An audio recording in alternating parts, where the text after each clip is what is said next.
मेरा नाम अभिषेक जैन है। मैं दिल्ली का रहने वाला हूँ। मैंने अपनी ग्रेजुएशन बीकॉम ऑनर्स में की है हंसराज कॉलेज दिल्ली यूनिवर्सिटी से। मेरे फादर एक बिजनेसमैन हैं, मेरी मदर एक हाउसवाइफ है और मेरा एक छोटा भाई भी है जो कि एक स्टूडेंट है। पिछले साल मेरी यूपीएससी में 111 रैंक आई थी और मैंने आईआरएस आईटी मेरे को मिला था और मैं फिलहाल उसमें अंडर ट्रेनी हूँ। इस साल यूपीएससी में मेरी 24th रैंक आई है। मैं इस वीडियो में आपको अपनी स्ट्रैटेजी बताऊंगा कि मैंने फर्स्ट अटेम्प्ट में, जब मैं बिल्कुल बिगिनर था, तो किस तरीके से मैंने प्रिपेयर किया और अपने सेकंड अटेम्प्ट में मैंने पिछली बार की गलतियों से क्या क्या सीखा और उसको किस तरीके से इम्प्रूव अपॉन किया। सबसे पहले मैं स्टार्ट करता हूँ अपनी प्रीलिम्स की स्ट्रैटेजी से। सो जब हम यूपीएससी स्टार्ट करते हैं तो सबसे पहले हमें उसका सिलेबस देख लेना चाहिए। ये सिलेबस बहुत इंपॉर्टेंट होता है। सेकेंडली, हमें प्रीवियस ईयर क्वेश्चन पेपर्स देख लेने चाहिए। तो जब मैंने प्रीलिम्स के प्रीवियस ईयर क्वेश्चन पेपर्स उठाए, मैंने अराउंड पिछले 10 ईयर्स के क्वेश्चन पेपर्स उठाए थे और उनमें से उनको स्कैन करा लगातार और देखा कि कुछ टॉपिक्स ऐसे होते ही होते हैं जो कि ज्यादा इंपॉर्टेंट है बाकी सब टॉपिक से। फॉर एग्जाम्पल, अगर हम आर्ट एंड कल्चर को देखें तो उसमें मैंने देखा कि जैनिज्म एंड बुद्धिज्म से काफी क्वेश्चंस आ रहे हैं, रेगुलरली क्वेश्चंस आ रहे हैं। सिमिलरली, अगर मैं ज्योग्राफी की बात बताऊं तो पिछले कुछ सालों से अगर हम ट्रेंड को देखें तो कोर ज्योग्राफी से क्वेश्चंस कम आ रहे हैं और मैप वर्क बेस्ड क्वेश्चन ज्यादा आ रहे हैं। तो आपको सबसे पहले प्रीवियस ईयर क्वेश्चन पेपर्स देखने ही देखने हैं, उनको क्लियरली स्कैन कर लेना है ताकि आपको ये पता लग जाए कि क्या इंपॉर्टेंट है और क्या नहीं इंपॉर्टेंट है। सिलेबस इसलिए देखना है ताकि आपको न्यूज़पेपर से पता लग जाए कि न्यूज़पेपर में जो आप टॉपिक्स पढ़ रहे हो, कौन सा आर्टिकल रेलेवेंट है हमारे सिलेबस के लिए और कौन सा इररेलेवेंट है। देन आप अपनी कोर बुक्स पे जाइए। मैं अपनी जो हमारी नॉर्मल कोर स्टैंडर्ड बुक्स होती हैं वही फॉलो की थी। For example, ancient and medieval history के लिए हमारी एनसीईआरटीज, मॉडर्न हिस्ट्री के लिए spectrum and Bipin Chandra, similarly art and culture के लिए नितिन सिंघानिया, ज्योग्राफी के लिए 11th-12th एनसीईआरटी, पॉलिटी के लिए लक्ष्मीकांत, इकोनॉमिक्स तो मैंने सिर्फ करंट अफेयर्स ही किए थे, बेसिक्स। देन एनवायरमेंट के लिए शंकर आईएएस की ग्रीन बुक। देन एथिक्स के लिए मैंने लेक्सिकन की थी जो कि थ्योरेटिकल पार्ट है और केस स्टडी पार्ट मैंने जी सुब्बाराव से किया था। प्रीलिम्स के लिए नेक्स्ट जो इंपॉर्टेंट चीज है वो ये होती है test series. So around 2-3 months into your preparation आपको टेस्ट देना स्टार्ट कर देना चाहिए। तो अगर आपने एंशिएंट हिस्ट्री खत्म कर लिया है तो एटलीस्ट उसका एक टेस्ट दे दीजिए, सो दैट यू एनालाइज कि किन एरियाज में आप वीक हैं और किन एरियाज में आप स्ट्रांग हैं। उन वीक एरियाज को आइडेंटिफाई करके आप इम्प्रूव अपॉन कर सकते हैं। नेक्स्ट थिंग इज, प्रीलिम्स में मेरा ये मानना था कि हमें थोड़ा सा रिस्की रहना चाहिए।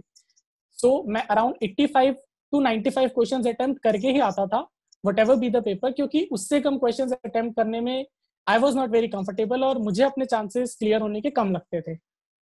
इसके अलावा प्रीलिम्स के लिए वेरी इंपॉर्टेंट चीज है करंट अफेयर्स। आजकल प्रीलिम्स में around 50% of the paper current affairs से ही आता है। मैं न्यूज़पेपर तो डेली पढ़ता ही पढ़ता था, साथ में आप किसी भी कोचिंग के मंथली करंट अफेयर्स की बुक उठा सकते हैं। चाहे वो विजन आईएएस हो, चाहे वो इनसाइट्स हो, जो आपको पसंद आए आप वो उसका मटेरियल उठाइए और उससे आप करंट अफेयर्स अपने प्रिपेयर कर लीजिए। बेटर रहेगा करंट अफेयर्स के लिए कि बहुत सारे सोर्सेज के ऊपर आप ना जाएं, लिमिटेड सोर्सेज रखें और उनको अगेन एंड अगेन रिवाइज करें। मैंने अपने टाइम पे around 2-3 months into the preparation मैंने टेस्ट सीरीज देना स्टार्ट कर दिया था। अराउंड मेरा ऐसा मानना है कि at least 30 to 40 test before writing the final prelims हमें दे देने चाहिए। इसके अलावा टेस्ट सीरीज से हमें ये फायदा होता है कि हम लोग गेस वर्क करना सीख जाते हैं। प्रीलिम्स के अंदर हम एग्जैक्ट आंसर पहचान पाना इज वेरी वेरी डिफिकल्ट। हमें दूसरी स्ट्रैटेजीज लगानी होती हैं, जैसे एलिमिनेटिंग द ऑप्शंस, कि ये ऑप्शन हो ही नहीं सकता है, ये ऑप्शन प्रोबेबल है। ऐसा कर पाना तभी पॉसिबल होता है जब हम बहुत सारे टेस्ट सॉल्व कर चुके होते हैं, क्योंकि हमें इतना ब्रॉड आइडिया हो जाता है कि इस कॉन्सेप्ट में ये चीजें आती हैं, ये चीज पॉसिबल नहीं है। आपको पास्ट ईयर क्वेश्चन पेपर्स बहुत ढंग से स्कैन करने हैं। This is because past year question paper से आपको पता लग जाएगा कि कौन से टॉपिक ज्यादा इंपॉर्टेंट हैं और कौन से टॉपिक्स इतने रेलेवेंट नहीं है। फॉर एग्जाम्पल, अगर मैं एंशिएंट हिस्ट्री की बात करूं तो हमें पता लगता है कि जैनिज्म एंड बुद्धिज्म से ऑलमोस्ट हर साल क्वेश्चंस आ रहे हैं। सिमिलरली, ज्योग्राफी में अगर पिछले सालों का ट्रेंड्स हम देखें तो कोर ज्योग्राफी से कम आ रहे हैं और मैप वर्क से बहुत ज्यादा आ रहे हैं। अगर मैप वर्क की भी बात करूं तो ज्यादातर क्वेश्चंस करंट अफेयर बेस्ड आ रहे हैं कि अगर करंट इवेंट्स में कोई ऐसी पर्टिकुलर प्लेस थी जो कि मैप में या मैप के लिए इंपॉर्टेंट है। फॉर एग्जाम्पल अब लेबनान में ब्लास्ट हुआ, तो लेबनान से रिलेटेड या लेबनान के आसपास कौन सी कंट्रीज है, उसकी बॉर्डर कौन सी है, उसमें सिटीज कौन कौन सी इंपॉर्टेंट है, इस बेसिस से मैप वर्क आ रहा है। फॉर एग्जाम्पल कैटालोनिया उस टाइम बहुत इंपॉर्टेंट था क्योंकि वहां प्रोटेस्ट चल रहे थे, तो एज इट इज यूपीएससी ने कैटालोनिया का पूछा था कि किधर है। सिमिलरली अगर पॉलिटी की देखे जाए तो कुछ टॉपिक्स ऐसे हैं जहां से आता ही आता है। फॉर एग्जाम्पल फंडामेंटल राइट्स है, पार्लियामेंट वाला चैप्टर है। तो इस तरीके से हमें आइडेंटिफाई करना है कि ये वाले टॉपिक्स यूपीएससी बहुत फोकस कर रही है एंड उन टॉपिक्स में हमें काफी डीप नॉलेज होनी चाहिए, उन टॉपिक्स को बार बार हमें रिवाइज करना है। Similarly previous year question papers देखने से ये भी हमें पता लगता है कि करंट इवेंट्स में क्या क्या इंपॉर्टेंट है। तो environment and ecology, science and technology in और एंड इकोनॉमिक्स, ये वाले जो टॉपिक्स हैं ये मेनली हमारे करंट बेस्ड आते हैं। इसमें भी अगर हम प्रीवियस ईयर पेपर्स देखें तो कुछ क्वेश्चंस आपको इंटरनेशनल ऑर्गेनाइजेशंस में मिलेंगे एनवायरमेंट से रिलेटेड। अगर कोई इंटरनेशनल ट्रीटी हुई है एनवायरमेंट से रिलेटेड तो वो यूजुअली यूपीएससी पूछेगा ही पूछेगा। सो करंट इवेंट्स करते हुए भी अगर ये वाली चीजें आपके सामने आती हैं so you need to know कि हाँ ये प्रीलिम्स के पर्सपेक्टिव से बहुत इंपॉर्टेंट है and I need to note it down, I need to revise it again and again. So अब मैं आपको अपनी मेंस की स्ट्रैटेजी बताऊंगा। स्टार्ट करते हैं ऐसे पेपर से। सो ऐसे में मैंने क्या किया था, मैंने पिछले again past year question papers देखे एंड ब्रॉड थीम्स देख ली यूपीएससी की कि यूपीएससी नॉर्मली घुमा फिरा के education, health, women empowerment, climate change, urbanisation, globalisation, इन ब्रॉड टॉपिक्स पर ही पूछेगा घुमा फिरा के। So I identified around 20 to 25 topics. उन सब टॉपिक्स से मैंने अपने पर्सनल नोट्स बनाए थे जिनमें मैंने उसमें केस स्टडीज डाली, उनसे रिलेटेड जितने फैक्ट्स होते हैं वो डाले, कुछ इंपॉर्टेंट लोगों के जो कोट्स होते हैं उन टॉपिक से रिलेटेड वो डाले, गवर्नमेंट की स्कीम्स उस चीज से रिलेटेड क्या है वो सारी मैंने लिस्ट डाउन कर दी उसके अंदर। सो वन प्लेस पे मेरे पास उस टॉपिक से रिलेटेड सब कुछ था। एंड में मैंने उन चीजों को रिवाइज करा जो कि ऐसे में मेरे लिए बहुत हैंडी साबित हुआ। फॉर एग्जाम्पल इस बार का अगर हम ट्रेंड देखें तो मीडिया पे काफी क्रिटिसिज्म भी चल रहा था और काफी डिबेट चल रही थी मीडिया को लेकर। सो आई वॉज एक्सपेक्टिंग कि मीडिया पे इस बार ऐसे आ सकता है। मैंने इस चीज पर प्रिपेयर करके गया था मीडिया का ऐसे, and as it is media पर ऐसे आया and I was able to present it in a very well manner. इसके अलावा ऐसे की प्रैक्टिस करना भी बहुत इंपॉर्टेंट है क्योंकि हो सकता है एक ऐसे सिमिलर आ जाए बट दोनों ही ऐसे आपको पहले से प्रिपेयर्ड हो ऐसा पॉसिबल नहीं होता क्योंकि एक ऐसे यूपीएससी फिलोसॉफिकल पूछ रहा है। सो मेंस में ऐसे लिखने से पहले, फाइनल एग्जाम से पहले एटलीस्ट आपको 10-12 ऐसेस प्रैक्टिस कर लेने चाहिए, उनको चेक भी करा लेना चाहिए और जहां जहां आपकी मिस्टेक्स है उनको इम्प्रूव अपॉन भी कर लेना चाहिए। अब मैं आपको GS1 की स्ट्रैटेजी बताऊंगा। GS1 अगर हम देखें तो बिल्कुल स्टैटिक पेपर है मोस्ट ऑफ द टाइम, लेकिन जब मैंने GS1 की प्रिपरेशन करी तो मैं आंसर्स में ये इंश्योर करता था कि उस स्टैटिक पोर्शन को भी मैं करंट अफेयर से लिंक करूं। फॉर एग्जाम्पल अगर GS1 में मेंस में एक सिंपल मॉनसून पे क्वेश्चन पूछा गया है कि मॉनसून का मैकेनिज्म बताओ, तो मेरा ट्राई रहेगा कि मैं उसमें कंक्लूजन में क्लाइमेट चेंज से लिंक कर दूं उसको कि क्लाइमेट चेंज की वजह से मॉनसून का पैटर्न डिसरप्ट हो रहा है, जिस वजह से intensity of rainfall short spells में बढ़ गई है, जिस वजह से फ्लड ज्यादा आ रहे हैं और कुछ एरियाज में ड्राउट ज्यादा हो रहे हैं। तो मॉनसून क्लाइमेट चेंज का इम्पैक्ट ऑन मॉनसून स्टडी करा जाना चाहिए और रेलेवेंट डिजास्टर मैनेजमेंट की इंटरवेंशंस होनी चाहिए। तो ऐसा करने से क्या होता है कि एक स्टैटिक आंसर भी हमारा काफी डायनामिक हो जाता है, एग्जामिनर उसमें ज्यादा मार्क्स देता है। मेरे दोनों साल का ये एक्सपीरियंस है कि मुझे इस वजह से आई बिलीव कि अच्छे मार्क्स मिले जीएस के अंदर इस स्टैटिक को भी करंट से लिंक करके। दूसरा, जीएस पेपर 1 में अगर ज्योग्राफी का क्वेश्चन है तो आप डायग्राम बनाए और पॉसिबल हो तो मैप भी बनाएं। अगर आर्ट एंड कल्चर में आर्किटेक्चर का क्वेश्चन है तो उसमें भी आप डायग्राम बना सकते हैं। सपोज आपसे स्तूपा का पूछा गया क्वेश्चन, तो स्तूपा का आप डायग्राम बना के उसको एक्सप्लेन कर सकते हैं कि इसके ये पार्ट्स होते हैं। डायग्राम बनाने से क्या होता है कि आप वही चीज को बहुत छोटे से में एक्सप्लेन कर सकते हैं, एग्जामिनर के लिए बहुत ईजी हो जाता है सब कुछ जान पाना। अब मैं आपको GS2 की स्ट्रैटेजी बताता हूँ। GS2 में सबसे पहला पार्ट है पॉलिटी एंड कॉन्स्टिट्यूशन के अंदर जितना ज्यादा आप रेलेवेंट कॉन्स्टिट्यूशनल आर्टिकल्स का यूज करेंगे, रिपोर्ट्स का यूज करेंगे, स्पेशली सेकेंड ARC रिपोर्ट, उतना ज्यादा अच्छा रहेगा। इसके अलावा सॉल्यूशन ओरिएंटेड होना चाहिए। फॉर एग्जांपल अगर आपसे किसी भी पब्लिक सर्विस डिलीवरी के बारे में पूछा जा रहा है, सो यू शुड टेल कि सेकेंड ARC में there is a model named as Sevottam model. इस मॉडल में पब्लिक सर्विस डिलीवरी के बारे में काफी अच्छी बातें बताई गई हैं। सो मैं हमेशा कोट करके आता था सेवोत्तम मॉडल, सेकेंड ARC, अलग अलग तरीके की रिपोर्ट्स, कॉन्स्टिट्यूशन हमारा क्या कहता है हर मुद्दे पर। That's very important. इसके अलावा हम नॉर्मली पॉलिटी वाला पार्ट तो कर लेते हैं, बट जो एक दूसरा पार्ट है गवर्नेंस वाला, वी यूजुअली इग्नोर है। जैसे गवर्नेंस है, RTI है, ये वाले टॉपिक्स पेपर 2 में मेंशन्ड है, लेकिन लक्ष्मीकांत में इतना इजीली कवर, इतना अच्छे तरीके से कवर नहीं है। तो गवर्नेंस वाले एस्पेक्ट के लिए मैंने विजन IAS के नोट्स डाउनलोड किए थे PDF, एंड वहां से मैंने किया था। इसके अलावा जो करंट प्रैक्टिसेस चल रही हैं, जैसे उमंग ऐप है या ट्रांसपेरेंसी इन गवर्नेंस है, इस वक्त जो करंट गवर्नमेंट है गुड गवर्नेंस की ज्यादा बात कर रही है, मिनिमम गवर्नेंस, मैक्सिमम गवर्नेंस की बात कर रही है। तो इन सब टॉपिक्स पे मैंने अपने छोटे छोटे नोट्स बना लिए थे and I wrote it down in the exam. Paper 2 में नेक्स्ट पार्ट आता है हमारा international relations. International relations mostly current affairs based ही आएगा। इस बार भी जितने क्वेश्चंस थे they were current affairs based mostly. इसमें आपको करंट इवेंट्स का तो ध्यान रखना ही रखना है, लेकिन मैं आंसर्स में नॉर्मली मैप्स बनाया था। तो सपोज अगर question is on South China Sea, कि इंडियन ओशन में इंडिया और चाइना की क्या कॉन्फ्लिक्ट चल रही है, तो मैं हमेशा उसमें मैप बना के आऊंगा कि किस तरीके से चाइना ने अपने पोर्ट्स बना दिए हैं स्ट्रिंग ऑफ पर्ल्स थ्योरी में, किस तरीके से इंडिया उसको काउंटर कर रहा है वाया से चाबहार पोर्ट, राइट। मॉरिशस में हम लोग पोर्ट बनाना चाह रहे हैं, सेशल्स में अगलेगा में हम लोग पोर्ट बनाना चाह रहे हैं। सो वो मैप बना के मैं क्लियरली दिखाऊंगा कि चाइना की क्या स्ट्रैटेजी है और इंडिया उसको कैसे काउंटर कर रहा है। मेरे को ऐसा लगता है कि इन चीजों से हमें मार्क्स ज्यादा मिलने के चांसेस होते हैं। अब मैं आपको अपने पेपर 3 की स्ट्रैटेजी बताऊंगा। पेपर 3 यदि देखा जाए तो वो पूरा करंट अफेयर्स बेस्ड है। सो सबसे पहले इकोनॉमिक्स। इकोनॉमिक्स में आप जितने ज्यादा फैक्ट्स का यूज करेंगे उतना अच्छा है। तो ग्लोबल हंगर इंडेक्स में हमारी क्या रैंक, अगर पॉवर्टी एंड हंगर के बारे में पूछा गया है, सो राइट डाउन कि ग्लोबल हंगर इंडेक्स में हमारी क्या रैंकिंग है। अगर ईज ऑफ डूइंग बिजनेस के बारे में पूछा गया है तो वर्ल्ड बैंक की रैंकिंग आप लिखिए।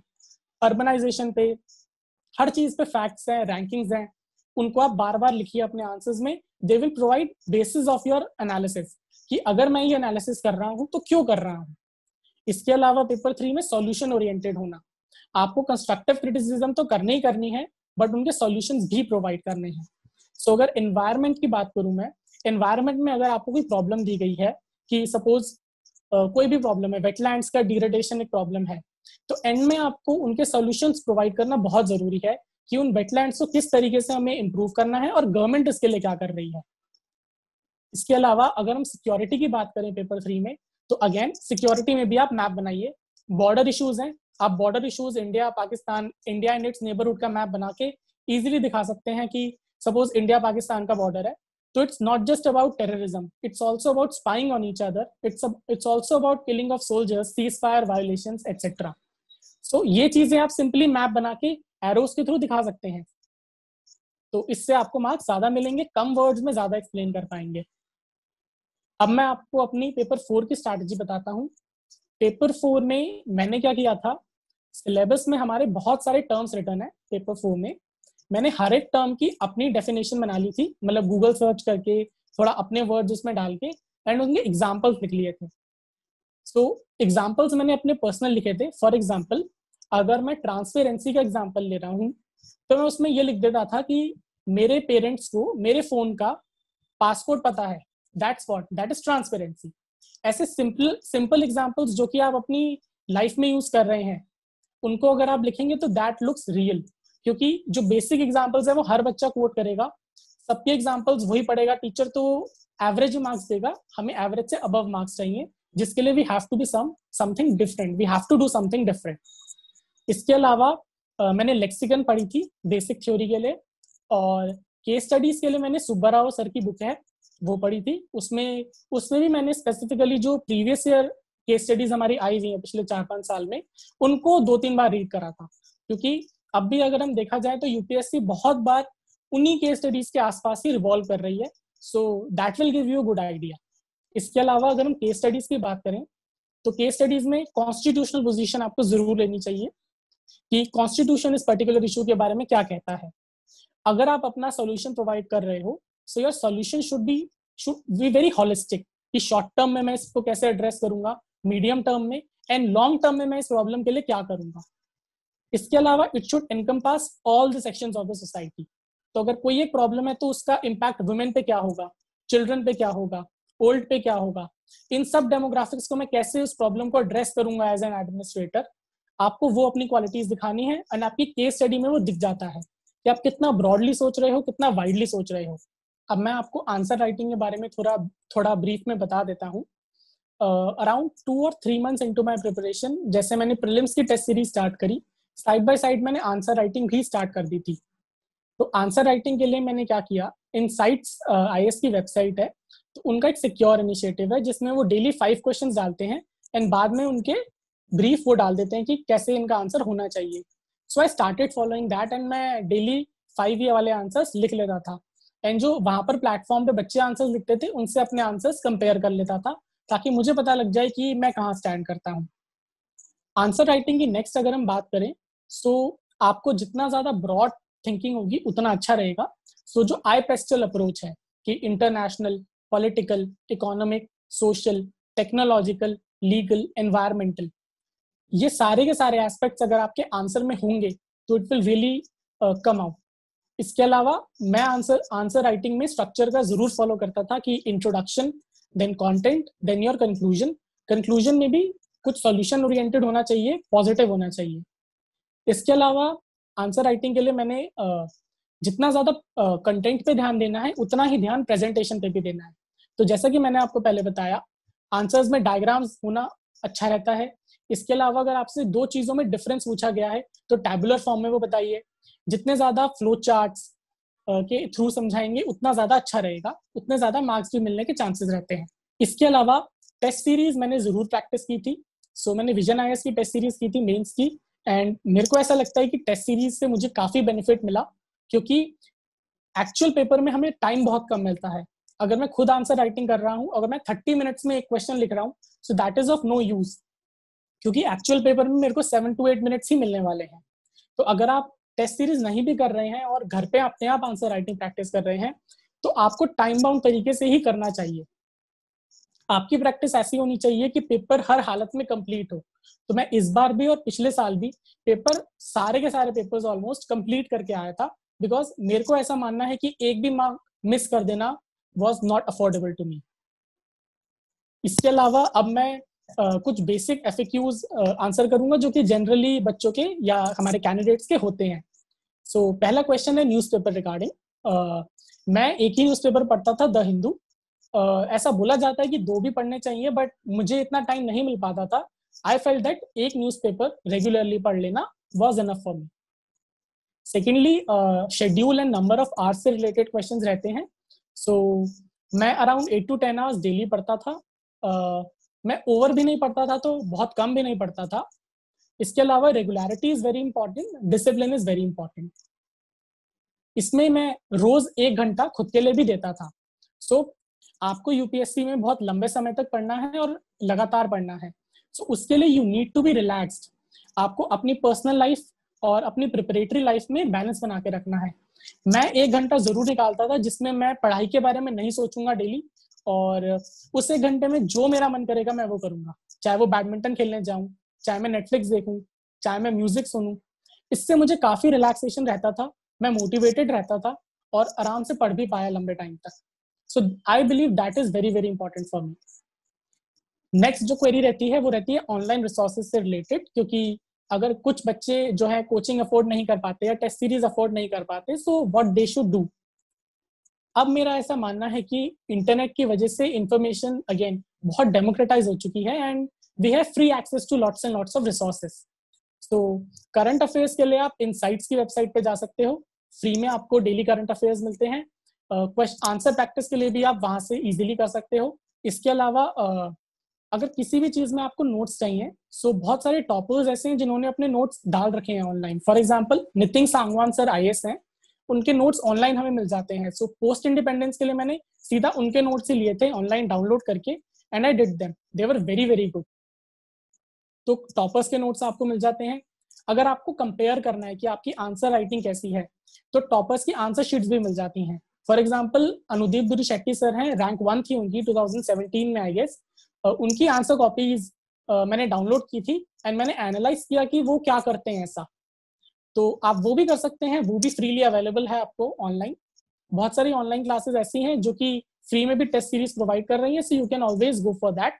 अदरवाइज सबसे बेस्ट आप past year question paper solve कर सकते हैं, which are the best. Past year question papers are the best, they will provide you the basis and they will guide you through.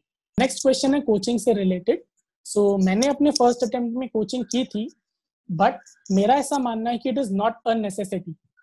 Coaching हमें definitely एक guidance की तरह मिल जाती है, एक गाइडेंस बता देती है कि व्हाट टू डू और what not to do.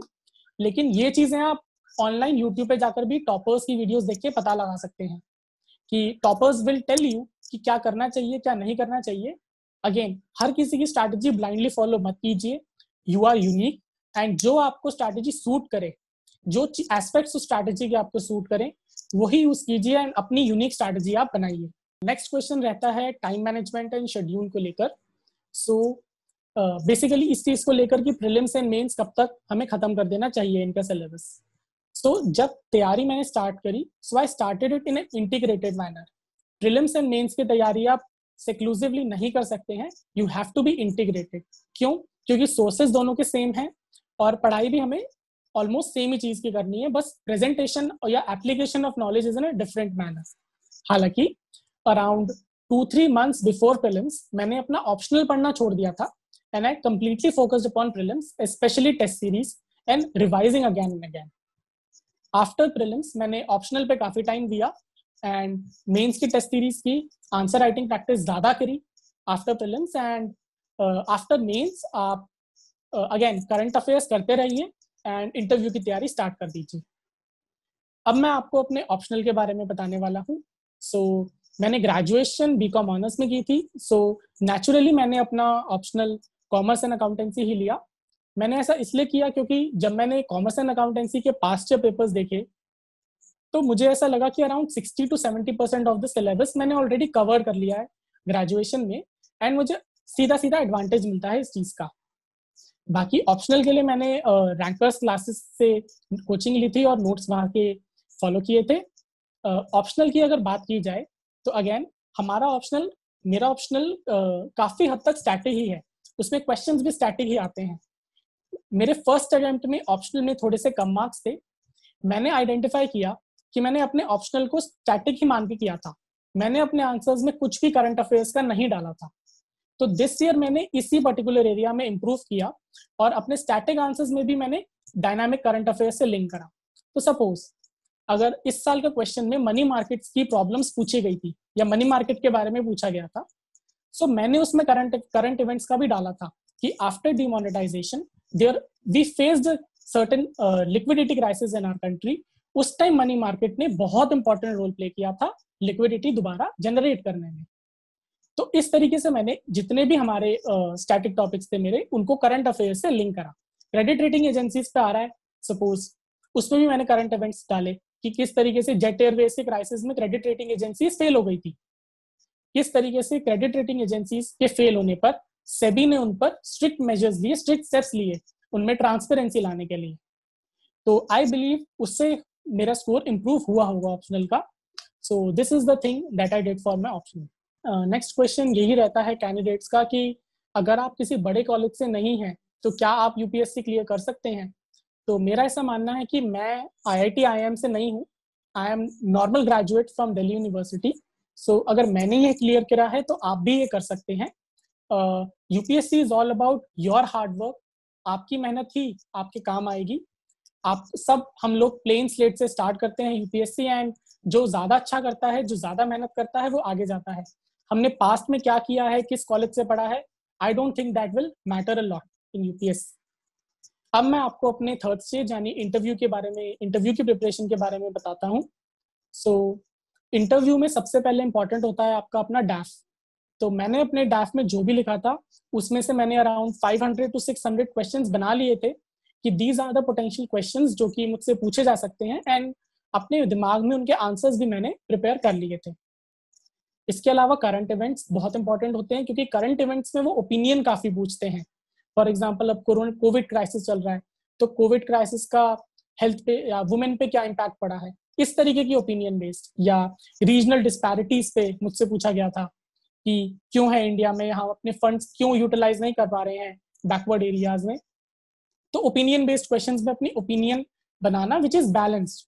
Your opinion should be balanced, it should not be very extremist, and your opinion should be solution oriented, कि आप सॉल्यूशंस भी दें, सिर्फ क्रिटिसाइज ना करें, उनके सॉल्यूशंस भी दें।